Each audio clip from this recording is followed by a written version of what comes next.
Hello student, তোমরা যারা ক্যালকাটা ইউনিভার্সিটির আন্ডারে সেমিস্টার 4-এর ছাত্রছাত্রী আছো এবং তোমাদের এইসি বাংলা অর্থাৎ কম্পালসারি বাংলা সাবজেক্টটা আছে, তোমাদের জন্য আজকে ক্লাসটা খুবই গুরুত্বপূর্ণ।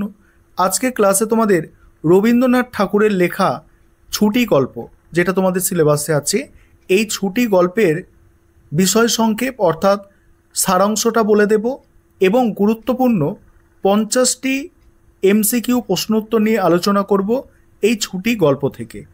আর তোমরা প্রথমে আমি টেক্সট যেটা আছে স্ক্রল করে যাচ্ছি, তোমরা দেখে নাও।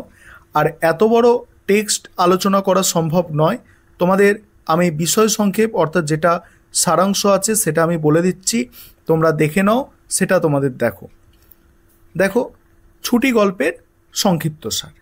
রবীন্দ্রনাথ ঠাকুর ছুটি গল্পটি ফটিক চক্রবর্তী নামের এক উচ্ছৃঙ্খল কিশোরের করুণ পরিণতির গল্প। ফটিক তার ছোট ভাই মাখনকে নিয়ে গ্রামের ছেলেদের সঙ্গে নানান দুষ্টুমি করে বেড়াতো। একদিন তারা একটি প্রকাণ্ড শাল কাঠ গড়ানোর পরিকল্পনা করে, কিন্তু মাখন সেই কাঠের ওপর বসে পড়লে ফটিক তাকে জোর করে নামাতে গিয়ে আঘাত করে। এর ফলে মাখন কেঁদে বাড়ি ফিরে যায় এবং ফটিকের মা ফটিককে বকাবকি করেন। ফটিক তখন রাগের বশে মাকে ধাক্কা দেয়। ঠিক সেই সময় তাদের মামা বিশম্বর বাবু বহু বছর পর কলকাতা থেকে বাড়ি ফিরে আসেন। তিনি ফটিকের মায়ের কাছে ফটিকের দুরন্তপনার কথা শোনেন এবং তাকে কলকাতায় নিয়ে গিয়ে পড়াশোনা শেখানোর প্রস্তাব দেন। ফটিক মামার সঙ্গে কলকাতায় যাওয়ার কথা শুনে আনন্দে আত্মহারা হয়ে যায়। কলকাতায় মামার বাড়িতে এসে ফটিকের জীবন সম্পূর্ণ বদলে যায়। মামি তাকে মোটেই পছন্দ করতো না এবং ফটিকের প্রতি তার কোনো স্নেহ ছিল না। ফটিক ছিল গ্রামের সহজ সরল পরিবেশে বড় হওয়া ছেলে, তাই কলকাতার বদ্ধ পরিবেশে তার দম বন্ধ হয়ে আসতো। সে কেবলমাত্র গ্রামের খোলা মাঠ, নদী আর বন্ধুদের কথা ভাবত।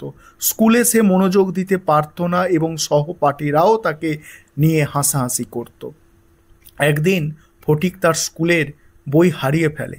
মামি এই নিয়ে তাকে খুব বকাবকি করেন। এই ঘটনা ফটিকের মনে গভীর আঘাত দেয়। সে নিজেকে খুব তুচ্ছ এবং অসহায় মনে করতে শুরু করে। এরপর তার জ্বর আসে। ফটিক বুঝতে পারে তার অসুখ হলে মামি আরও বিরক্ত হবেন। একদিন সকালে ফটিককে আর খুঁজে পাওয়া যায় না। বহু খোঁজাখুঁজির পর পুলিশ তাকে বৃষ্টিতে ভেজা অবস্থায় এক অজানা জায়গায় পায় এবং মামার বাড়িতে নিয়ে আসে। ফটিক তখন প্রচণ্ড জ্বরে অজ্ঞান পায়, প্রলাপ বকতে থাকে। মামা ডাক্তার ডাকেন। ফটিক প্রলাপের ঘোরে শুধু মা আর ছুটি শব্দটি উচ্চারণ করে। ডাক্তার জানান ফটিকের অবস্থা আশঙ্কাজনক। ফটিকের মা খবর পেয়ে ছুটে আসেন। তিনি ঘরে ঢুকেই ফটিককে ডেকে ওঠেন। ফটিক তার তীক্ষ্ণ কণ্ঠে উত্তর দেয়, মা, এখন আমার ছুটি হয়েছে মা, এখন আমি বাড়ি যাচ্ছি। এই কথা বলেই ফটিকের চিরদিনের জন্য চোখ বোঝে। ফটিক তার দুর্বিষহ জীবন যন্ত্রণা থেকে চিরতরে মুক্তি পায়। গল্পটি একটি সংবেদনশীল বয়সে শিশুর প্রতি ভালোবাসা, সহানুভূতি এবং বোঝাপড়ার গুরুত্ব তুলে ধরে। ফটিকের এই পরিণতি শহরের নিস্পৃহ পরিবেশ, তার মানসিক ও শারীরিক যন্ত্রণা এবং মাতৃহীন অবস্থার ভালোবাসার অভাবকেই চিত্রিত করে। খুব ভালো গল্প, তোমরা সময় পেলে পুরোটা পড়ে নেবে। আমি তোমাদের সংক্ষেপে বিষয়বস্তুটা বলে দিলাম। এবার এখান থেকে তোমরা গুরুত্বপূর্ণ 50টি এমসিকিউ প্রশ্নোত্তর দেখে নাও, যেগুলো তোমাদের পরীক্ষার জন্য কাজে লাগবে। আর তোমাদের পরীক্ষা কিন্তু খুব তাড়াতাড়ি হবে, এবারে তোমরা প্রত্যেকে জানো সেটা। যাই হোক, চলো এবার 50টা গুরুত্বপূর্ণ এমসিকিউ প্রশ্নোত্তর দেখো ছুটি গল্প থেকে। এবার তোমরা এমসিকিউ প্রশ্নোত্তরগুলো দেখো।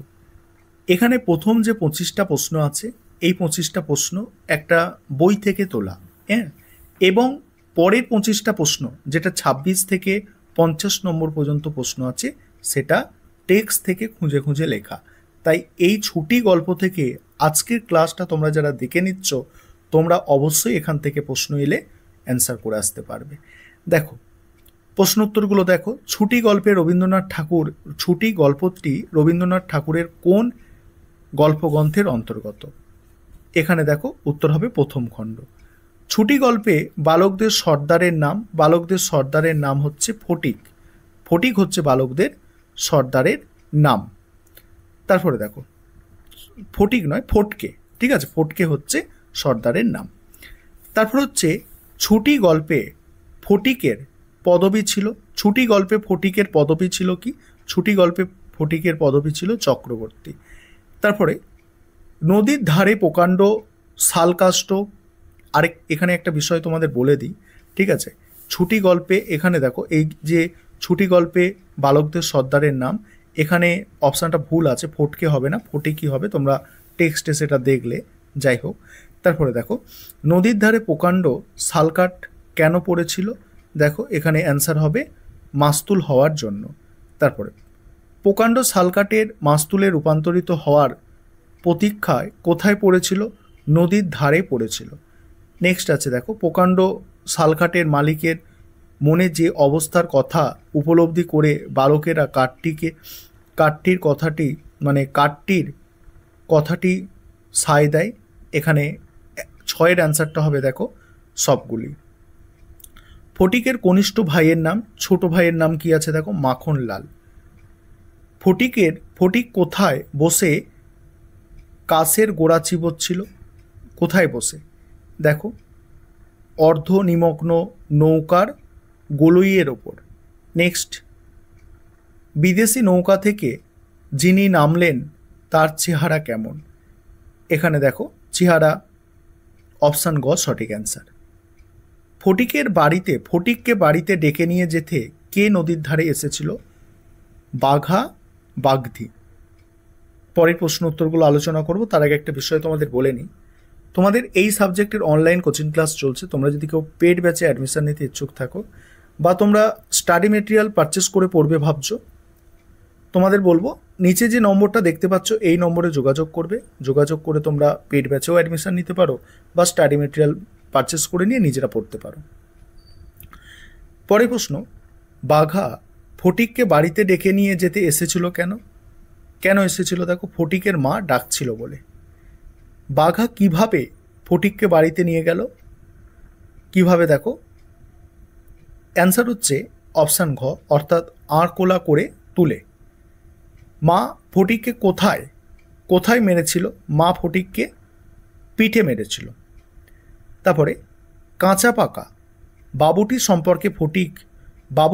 সম্পর্কে ফটিকের কে হয়? মামা হয়। ফটিকের মামার নাম হচ্ছে বিশম্বর বাবু। মামার বাড়ি যাওয়ার সময় ফটিক মাখনকে কি দিয়ে গিয়েছিল? সবগুলিই ঠিক, অর্থাৎ ছিপ, ঘুড়ি, লাটাই সব দিয়ে দিয়েছে। ফটিকের বয়স কত ছিল? 13 বছর। 13-14 বছরের ছেলে পৃথিবীতে বলাই স্বরূপ এ কথা বলার কারণ কি? এখানে 18 দাগের যে প্রশ্নটা আছে অপশান ঘ সঠিক অ্যান্সার। ফটিক কোন মাসে অসুস্থ হন? শ্রাবণ মাসে। ফটিক যখন পুলিশ বাড়িতে নিয়ে যায় তখন রাস্তার অবস্থা কেমন ছিল? রাস্তায় 1 হাঁটু জল হয়ে গিয়েছিল। কতজন পুলিশ লোক ফটিককে ধরে গাড়ি থেকে নামিয়েছিল? 2 জন। 1 বাঁও মেলে না, 2 বাঁও মেলে না।